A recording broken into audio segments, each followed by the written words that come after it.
আজি তাৰাবিহ নামাজ পঢ়িব মুছলমান সকলে। চল চল চল মুমিন তাৰাবিতে দল বেঁধে এসৰে সওয়াব লুটিতে।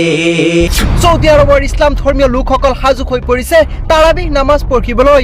এই ভিডিঅ'টো আপোনালোকে যিমান পাৰে শ্বেয়াৰ কৰি দিয়ক, কিয়নো আজি তাৰাবিহ নামাজ পঢ়িব মুছলমান সকলে সৌদি আৰবত। সৌদি আৰবৰ মুছলমান সকলৰ লগতে বহু সংখ্যক দেশত আজি তাৰাবিহ নামাজ আদায় কৰিব।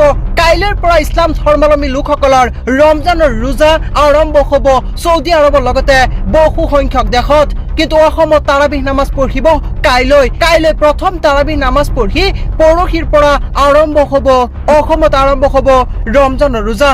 আৰু আজিৰে পৰা তাৰাবিহ নামাজ পঢ়িব মুছলমান সকলে, অৰ্থাৎ সৌদি আৰবৰ ইছলাম ধৰ্মীয় লোকসকলে আজি তাৰাবিহ নামাজ আদায় কৰিব। সমান্তৰালভাৱে কাইলৈৰ পৰা ৰোজা ৰাখিব সৌদি আৰবৰ লগতে বহু সংখ্যক দেশত।